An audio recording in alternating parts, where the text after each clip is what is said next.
Dopamine-seeking spending addiction destroying your bank account? Yeah, well, Maddy's been there.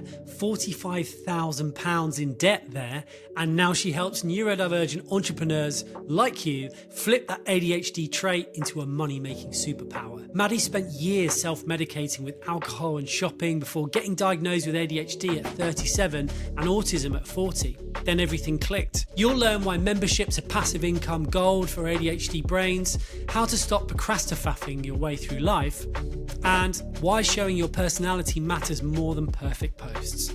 This episode is pure energy, pure honesty, and pure permission to be yourself. Own your soundtrack and enjoy. Let's jump in. Hello and welcome back to the podcast. I'm very excited today to have Maddy Alexander-Grout with me. She's an entrepreneur, ADHD money specialist, founder of the Mad About Money app and the Invisible to Influential membership community. So she's incredibly busy. Maddy is a certified neurodiversity specialist. She's won awards. She helps people take control of their finances. And that is definitely something that I need. So Maddy, thank you so much for coming on the podcast today. How are you? Dave, it's great to be here. You just wanted me to come and give you some free money coaching, didn't you? Basically, yeah. That is literally it. That is literally it. But you've done an incredible amount of things, doing my research beforehand. You're a very busy person. You help entrepreneurs with all sorts of things, including content creation and everything. So I guess, what has inspired you to help all of these people out? Like, what was the driver for you? So for me, I'm a late diagnosed neurodivergent. I found out that I had ADHD when I was 37. I found out that I am autistic at the age of 40. I got diagnosed with dyslexia when I was about 8. And when I did my neurodiversity in the workplace training and all of my qualifications, I basically landed on the fact that I have all of the neurodivergent condition. And therefore, it made my entire life make sense. So I spent my early years, I say my early years, we're talking teenage years, growing up, born in the 80s, growing up in the 90s, I was the kid who had a million different hobbies, and bless my parents, they supported me with every single last whim that I had, whether it was playing the piano or doing pottery, which I was really fucking terrible at, or doing something like trampolining or dancing. In fact, I've got several ballroom dancing trophies. I know I don't look like I'm the most agile of people, and in fact my dyspraxia was the thing that made me stop dancing, because I have literally got 2 left feet. When you're constantly treading on the dance instructor and he's going, go left, and I'm going right, it's kind of fun. And then art has always been something that's very close to my heart. I am very much a creative person. I tried to make a business once selling my art, but you can see it behind me. It's not that great. It's all right, but it's never going to win any awards. And when I was following my passions, because I think it was very clear to me from a very early age that I was not meant to be an academic. Maths was a terrible struggle for me. One of the things that I really just couldn't get my head around was, in a maths exam, why do they have to make things so complicated? It's like, Steve is a snooker player and Steve has a black ball and a white ball. Steve goes and leaves his snooker balls outside for 3 hours. Which is hotter at the end, the black ball or the white ball? And it's like, Christ on a bike, that is a lot of information. My autistic side is going, first of all, who is Steve? Why does he play snooker? Snooker's really boring. Why is he putting his balls outside? That's a really weird thing to do. Very good question. Surely it could have just been there's a black ball and a white ball in the sun. After an hour, which one is the most hot? Yeah. That would be a lot more simple, but no, they don't do it that way. So I found maths incredibly confusing. I spent a lot more time in my exams trying to work out who the people were, why they were doing the things that they were doing. And I came out with of my maths with a very low D. So I had to retake my maths, because obviously GCSEs are very, very, very, very important. We use them in everything that we do in life. Not. I'm always using Pythagoras' theorem, and the circumference of a circle is very important. The only time I even look at a circle is when I'm looking into a ring light. But it's It's one of those things where you think, like, why? Just why? So I knew I wasn't Mm. going to be academic. So my parents were, they were they wanted me to follow my passions and they wanted me to follow my interests. And I really thank them for that, because as a neurodivergent parent now, I am so happy for my kids to just do what they want to do. They follow their passions, they follow their interests. It means they're going to be happier in life. Yeah. I went to college, I did art, I did textiles, and I did languages. I was really, really good at languages. Weirdly, I don't know why. I'm better at English than I'm better at French than I am at English. But I then went on to university. I did a media studies degree because I thought that I wanted to be a radio presenter. That was my only thing. I thought, right, in my life's goal, I either want to be a TV or a radio presenter. I kept thinking I've got a face for radio, so I thought I'll go down the radio route. And I did just that. I went to university, I did radio, I absolutely loved it. Didn't go to my course because it was really boring.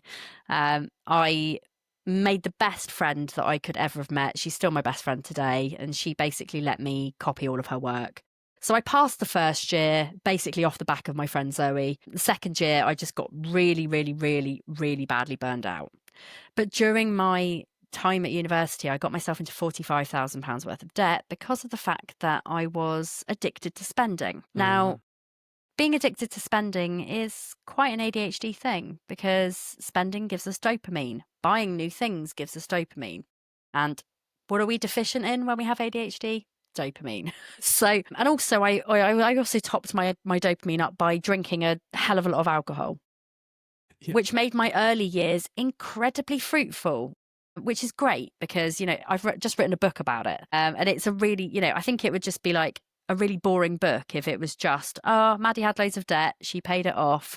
Well done, Maddy. She then went and built a successful business. Well done, Maddy. Instead, I talk about all of the like atrocious things that I did when I was younger. Yeah. All of the really funny situations that I've had, like, peeing on my sister's carpet once, that was fun. More to that in the book, but I wanted to write something that was really interesting.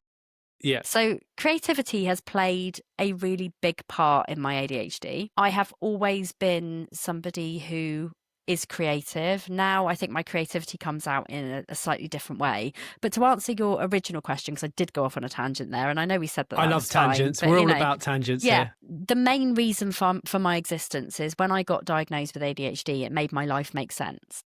When I got diagnosed as autistic, it also made my life make a hell of a lot more sense. It's like I wasn't a broken horse. I was a beautiful rainbow-coloured zebra who was meant to be doing something else. So now I spend my life helping people to improve their money situation, whether that's getting out of debt, whether it's stopping spending addiction, whether it's, actually just helping people to find a way to budget that suits their brain, or my favorite thing to do, because I love doing it so much, making lots of money, because who doesn't like making lots of money? Yeah, for sure. So, I mean, I don't want to jump ahead too much too early, but you've built a really great following on your social media, and you help people as well to kind of do the same. Is that right? So... I do, yes. So it's hard. Like, showing up on social media as a neurodivergent is hard. But what I teach people is how to own their soundtrack, how to basically show up authentically as them so that they can get the right people into their world. So you get these social media trainers who are like, I'm going to teach you how to be viral. It's all about going viral, la, la, la, la, la. And I'm like, it's not. Like, you could have a video that's got 200 views and you could grow your email list by like 70 people. 20 of those people buy from you. Fantastic. Or you could go viral. Nobody actually really cares about what you're talking about. They just want to follow you because you've gone viral. And they're never going to join your email list. You're never going to make any sales. So I help people to make sales because of their personalities. I was somebody who hid behind my personality for a very long time. And I spent my whole life just not being me. So when I finally understood why I wasn't being me, visibility was the thing that I needed. And it was also the thing that helped my clients to feel less alone. So I started to talk about my ADHD on my TikTok. Like, my TikTok used to just be all about money. And now it's about money, it's about neurodiversity, it's about visibility. And those are the three things that I talk about consistently. But the thing that ties all of those things together is me and my personality. People show up because they want to see me. They want to hear my stories. They want to know what sort of things I do. So, Yeah, and I love that's it. amazing. So how have you managed to keep motivated, whilst you're doing all of these things that perhaps everyone else seems to struggle with? Yeah, so for me, it really helps that I have a really specific set of values that I live my life by, I work my business by, and actually my social media falls under those values. So for me, my biggest one, if it's not fun, why bother? There are so many people who run businesses that just don't get any joy from their business. Like if you don't like the business you're running, just sack it off. Find something that actually gives you some creativity, find something that gives you a bit of joy, because then, there's that saying, if you do what you love, you never work a day in your life. I think that's bollocks, but there is some truth in there. Like, I work and I work very hard, but because I love what I do, it doesn't feel like a chore. And as an ADHDer, having a business, if you find the stuff that you're doing is a chore and you don't want to do the things that you are doing, outsourcing is your best friend. If you can't afford to outsource, try and find a way to make more money so that you actually can take some of those things off your plate. There are lots of really, really lovely, amazing low-cost memberships out there for helping with tech, helping with admin, helping with copy, helping with social media. For example, if you can't afford for somebody to do your social media, and I recommend not, because social media is actually really fun if you know how to do it and you've got a group of people supporting you. My membership is £10 a month. It's so much cheaper than finding a social media person to go and do your social media.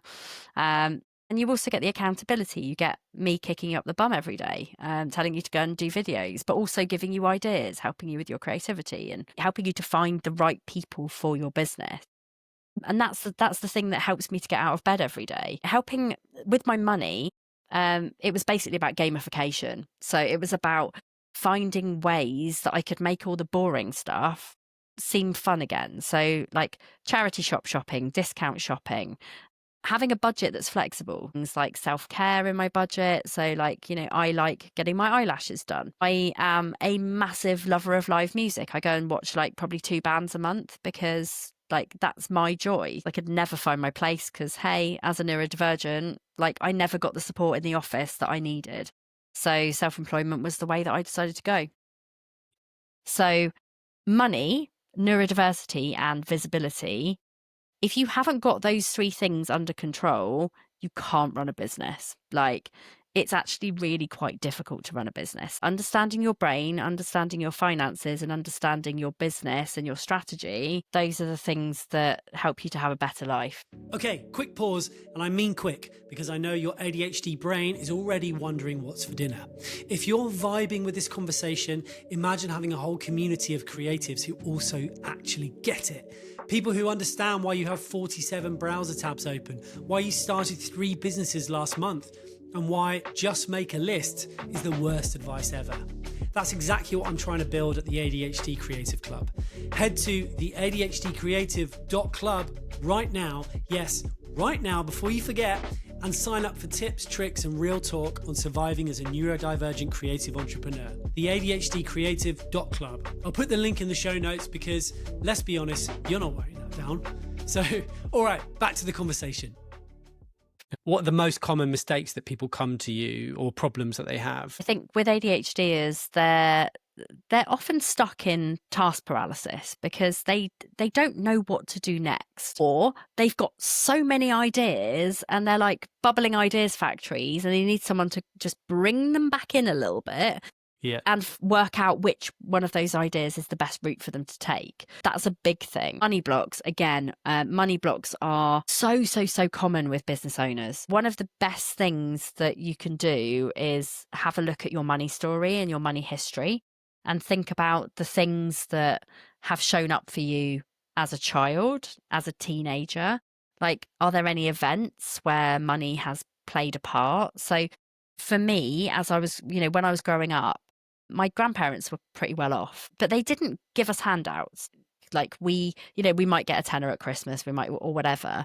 But the main route was actually they've got money, they will give it to us if we do well, but if we don't do well, we don't get anything. So that kind of built up the ethic of where like you have to work really, really, really hard if you want to get any money. You know, always like messaging, like money doesn't grow on trees, like we're not made of money. You know, we can't afford to do that. Like children learn about money from the age of 7. Their values and their ethics around money are formed by the age of 7, which is why I wrote this book for children. It's called That's My Money. It is available it's not in all good stores actually. Like eventually it will be, but I go to schools and I talk about things like this. Amazing. But this is basically, it's also got a game in it as well, which I always find really fun. You know, making money fun for kids. Like you basically, you use coins as counters.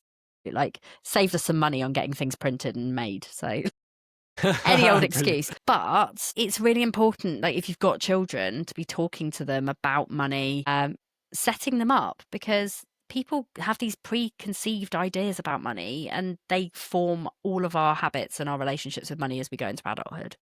I think as well, thinking about creatives, when you first start out, I think, again, with the rejection sensitivity, I am one who really struggles with RSD and like feel like as creatives as well, like when we're pricing our services and things like that, you're talking to clients and you're negotiating with clients and things, like I've had to get quite thick-skinned with that. And I've also had to be like, no, okay, you can't afford us then. Thanks very much. That's hard. And then, that is hard. And that's really hard. And that's taken a long time to get to that point. But, you know, letting clients down or anything like that, or worrying about things before I've even had a discussion with someone, and like losing sleep the night before. Yeah. And then speaking to them about it. And then they're like, yeah, that's totally fine. And you're like, and I know I'm doing it. Like I have this thing where like a client will book me, like they'll message me and they'll be like, oh, we need to have a call. And in my mind, I'm like, no, I'm getting fired. This is horrendous. But whereas actually they're just booking their regular like session with me. I'm like, oh, yeah. Okay. Yeah, totally. Seriously, our brains go to the weirdest places. So yeah, my biggest advice is for me, like RSD is like, I think the biggest thing to do is to identify that it is a feeling, and it is a feeling of loss, rejection, grief, and it's a very uncomfortable feeling. And it is actually, as a business owner, probably the thing that throws us the most. So identifying it, sitting with it. If you want to have a cry, if you want to have a strop, if you want to go and whinge to somebody about feeling rejected, do it. But it's more likely to be somebody else's problem than a you problem.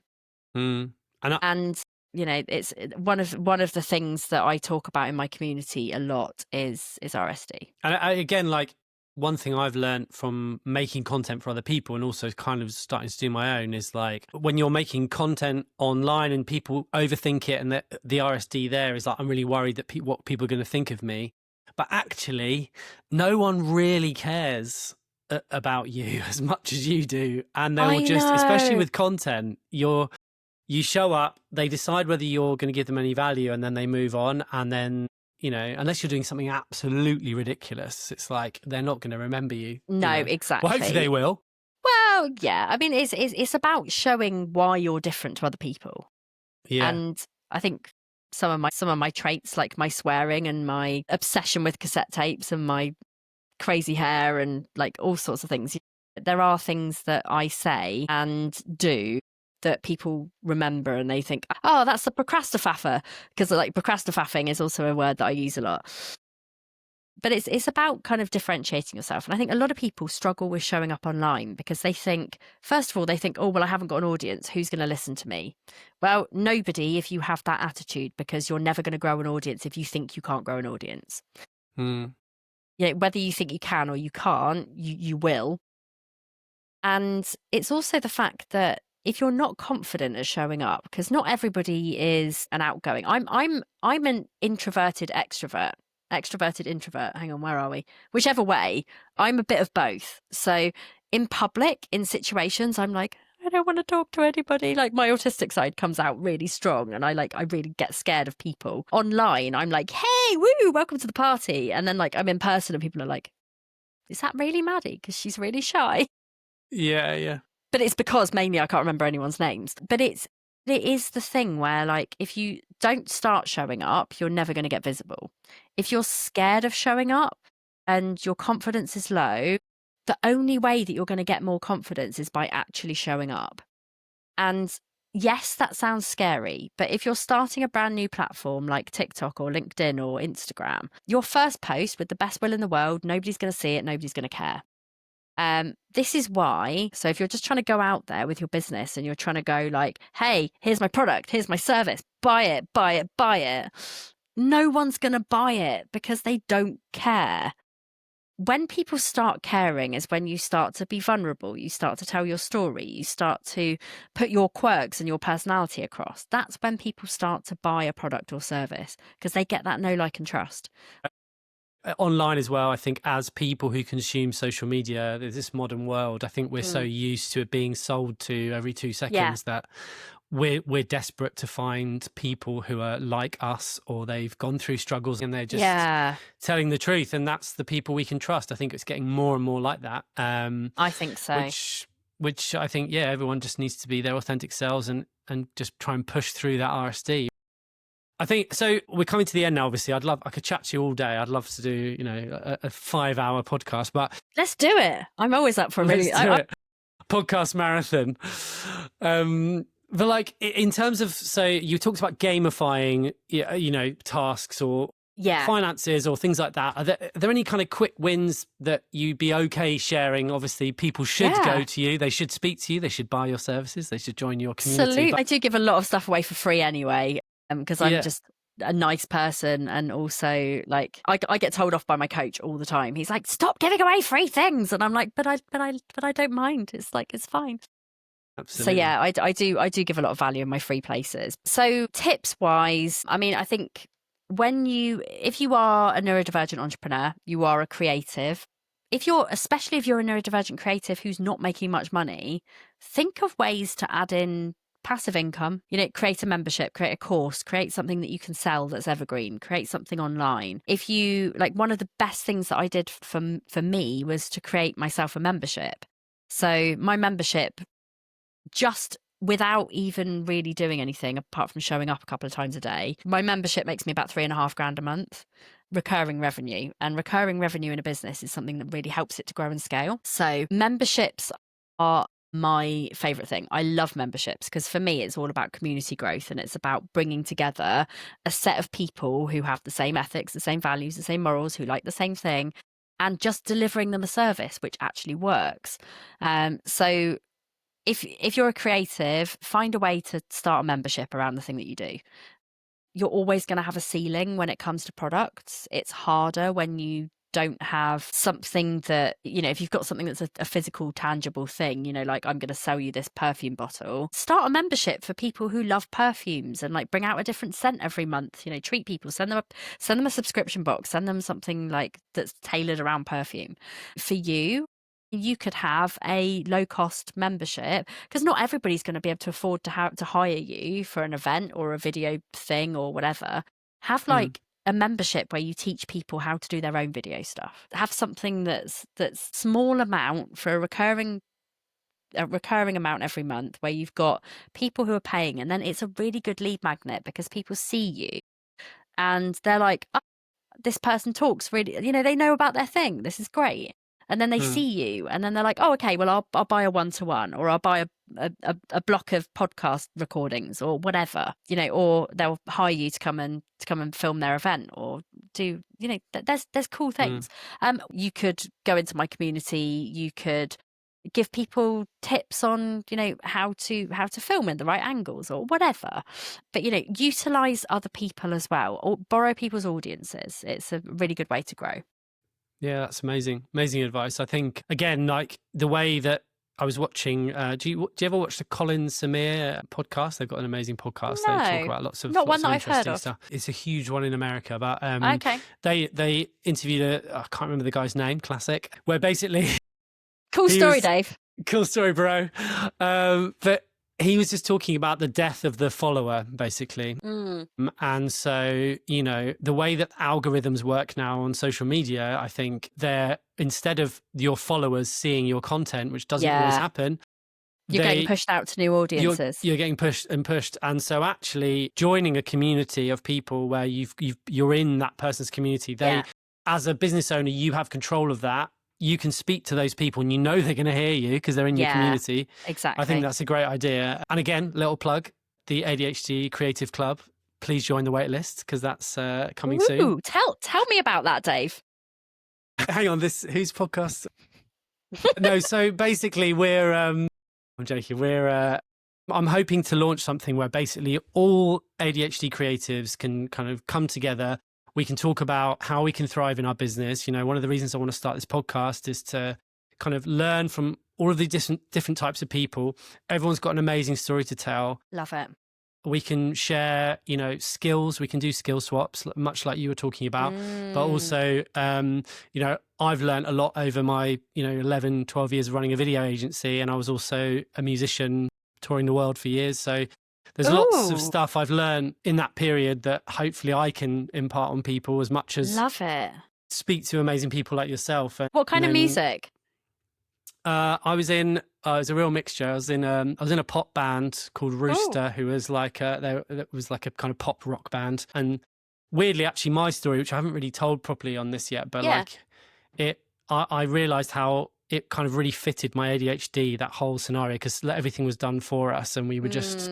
I was doing what I loved. I didn't have a 9 to 5 or anything, and then when that finished, it kind of things changed, and then starting a business was when I really started to learn these things. Yeah, I can relate to so much that you're talking about, and so many of these problems that you're solving for your community, which is great. So I think, it's if we can all feel like we're not alone in this journey. Like, I am very much a music person, so every single last chapter of my book is named after a song that I like. Awesome. And it kind of tells a little bit of a journey through like my music taste and like how stuff has evolved and gone crazy. Also on my Instagram, if you follow my Instagram, like all of my like static posts, they all have songs behind them because like I like to share the things that I like as well. Like it's sometimes not as heavy as I would like it to be because not all of my audience are gonna like the bands that I like that are sometimes a bit screamy. Yeah. For me, it's like music is a way of expression, and ADHDers love, like a lot of people really, really relate to music. So everything that I do, hence why I've got the tapes as well, because it's not just about owning your soundtrack. It's also about owning like your soundtrack, like the actual stuff that's come through. Yeah. So yeah, so I've got a playlist for my book, which people can download if they go to my Stan store.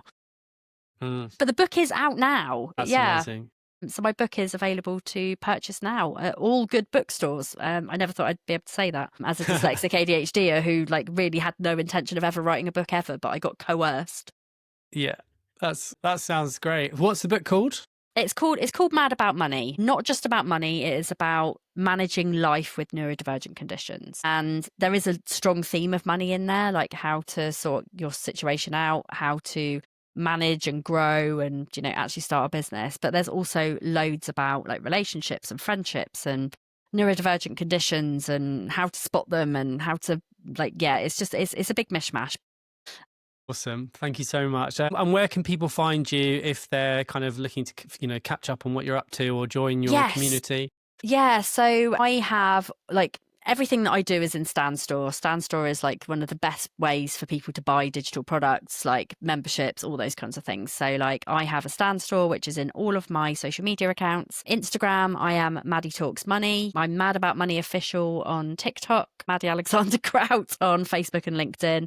I'm pretty much everywhere. If you just search for Mad About Money and Maddy, you'll find me. I lurk visibly lurk.